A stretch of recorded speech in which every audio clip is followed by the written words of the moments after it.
What's up, YouTube? It's your boy Nash here. Welcome back to the channel. And holy shit, what a way to kick off WrestleMania weekend.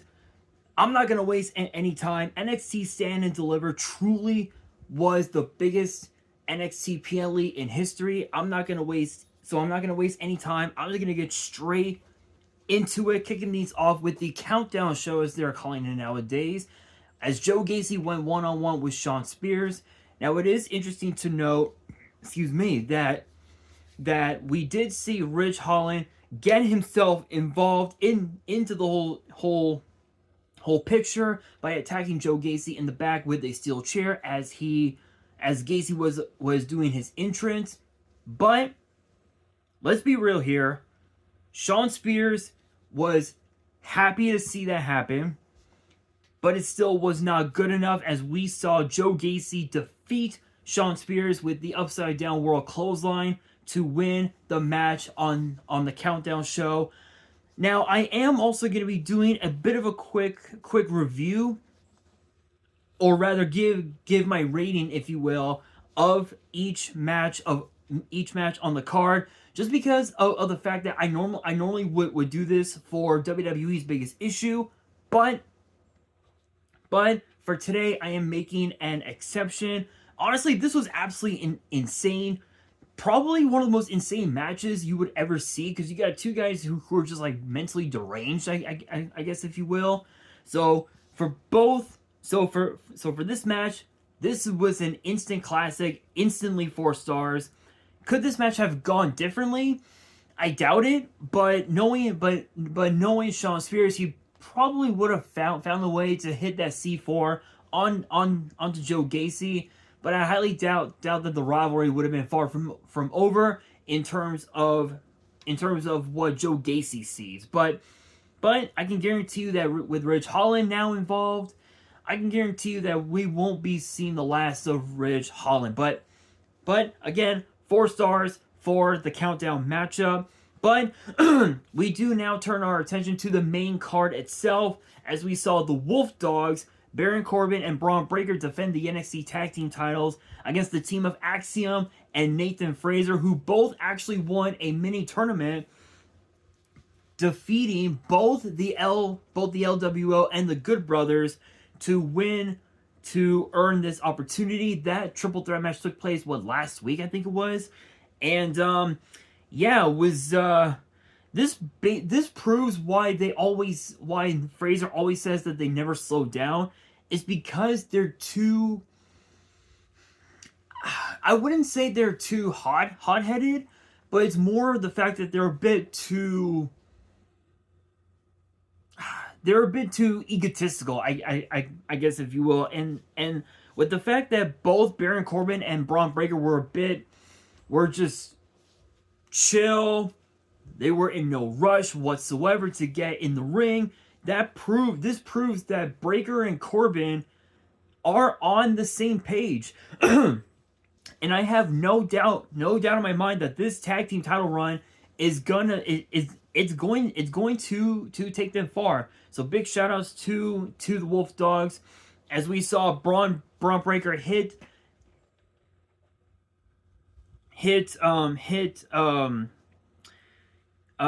Frazer with a vicious spear to retain the NXT Tag Team titles. Could this have gone differently? I doubt it. And I legit highly doubt it. But at the same time, when you look at Frazer and Axiom and the role that they were on, it could have gone either way. But for this match, 4 stars, easy. As far as what's next for the Wolf Dogs, at this point, anything can happen. We now know that Breaker is now a part of the SmackDown roster, and I can guarantee you that he's gonna be able to manage his time in NXT as tag team champion and his time on SmackDown as one of the fastest rising stars in SmackDown history. I can guarantee you that the Wolf Dogs are far from done. But next up, we had a triple threat match for the NXT North American Championship. Obafemi, Josh Briggs, Dijak. All I can say is, in the immortal words of Big E, big meaty men slapping me. That's what this match was about. Non-stop pure chaos from all three of these individuals. But the closing moments, Dijak was this close. He hit Josh Briggs with Feast Your Eyes, and it was not enough. Chokeslam right into a powerbomb. 2 Dijak onto Josh Briggs. 1, 2, 3. Obafemi is still North American champion. Honestly, you can't really go wrong with those with a match involving the North American Championship, because obviously you guys know when it comes to the NXT North American title, every match is an instant classic. Look at Dijak and Keith Lee, or look at Adam Cole and Ricochet. Look at the first ever ladder match for said North American title that took place at TakeOver New Orleans. Look at that. Those are instant classics. This one was no different. This one, 5 stars. This was an instant classic, absolutely incredible, 5-star match. Dijak had the match won. He had Josh Briggs dead to rights, but it was all for naught, as we saw. Again, as I just said, Obafemi retaining the North American title. And obviously you guys know that the question was asked for Braun Strowman. How do you stop Braun Strowman? Now we have to ask the question, how do you stop Obafemi? Answer, I don't think you can. I don't think you can. I highly doubt it. But we will have to wait and see. But again, 5 stars easy. But now we move into a 6-woman tag team match that featured Thea Hale, Fallon Henley, and Kalani Jordan taking on JC Jane, Izzy Dame, and Kiana James. And honestly, just like with the NXT North American Championship, this one also had pure chaos. So many opportunities for Thea to get her hands on JC after months and months of Thea Hale trusting JC and whatnot. She had a small taste. She was able to get her hands on JC for just a brief second, but it was all for naught, as Izzy Dame was able to make the tag, but it all backfired, because at the end, a good old-fashioned tap. Izzy Dame tapped out to the Kimura for Thea Hale to win the match for her whole team. Which you also noticed, if you guys also watched NXT Stand and Deliver, you guys already know what's up. You guys already know that Fallon Henley looked a little pissed off. So maybe a possible heel turn? Who knows? But this match could have had a different outcome. I feel like if JC's team were to somehow cheat their way to a victory, then yeah, maybe they could have won, but it was all for naught. 3 stars easy. I feel like this match was a bit bland in my personal opinion, but that's just me. But we do have an announcement to make. Ava made the announcement right after, literally following the match, that there will be a brand new championship for the women's division known as the NXT Women's North American Championship. Honestly, I love it. I can't wait. Now the women's division, just like the men, the women also have their own mid-card title. It's only a matter of time before the women on the main roster will get their own mid-card title, which honestly, I love it. Let's make it happen. Let's see if we can. But next up, we have a match for the NXT Women's Championship. Roxanne Perez, Lyra Valkyria. Honestly, this was this was one that honestly kind of shocked me, because you look at Roxanne Perez and the year she's had. She's been a part of so many instant classics throughout the whole year, ever since last year's Stand and Deliver. However, this time there was no bullshit, no contract cash-ins, no Money in the Bank, no bullshit, one-on-one, just a straight-up scrap.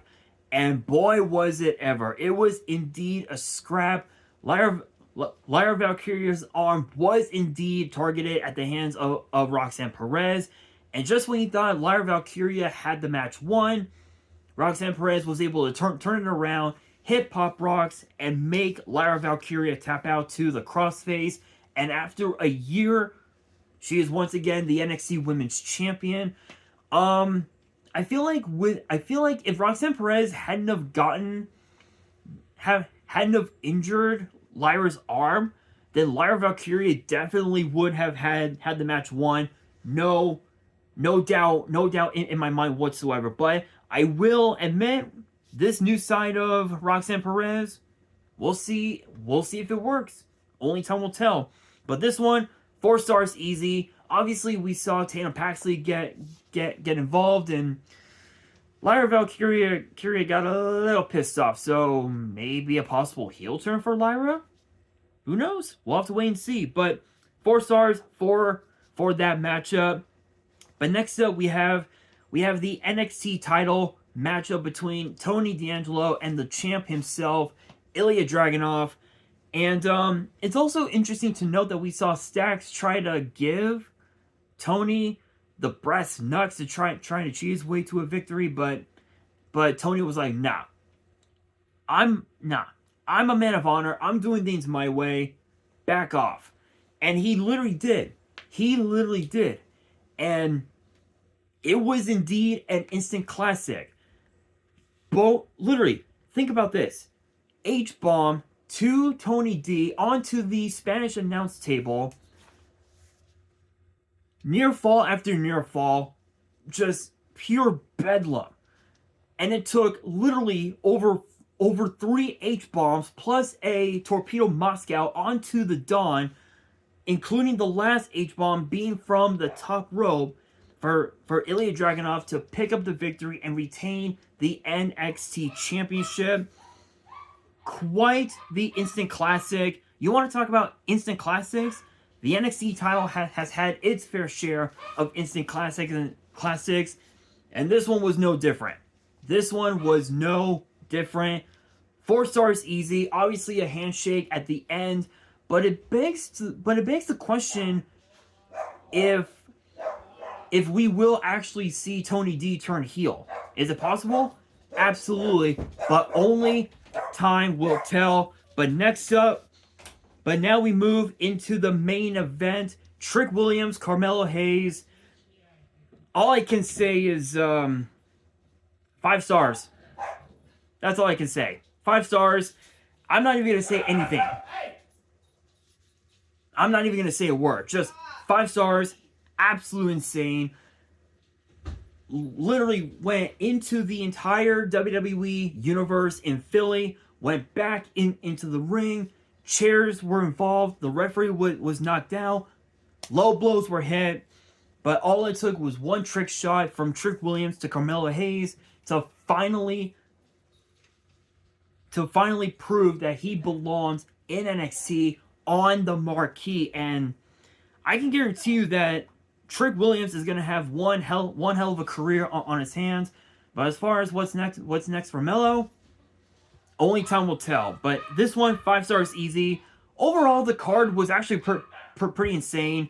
But I gotta give it 4 stars. The only downside was obviously the 6-woman tag match. That one could have been better, but who knows? That's just my opinion. But I will be doing the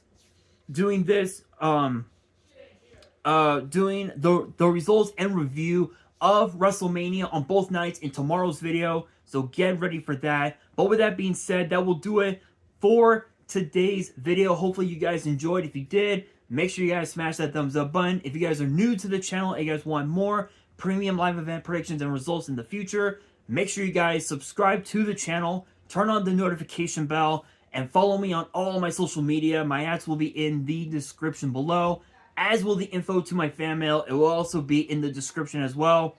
And on that, this is your boy Nash, signing out.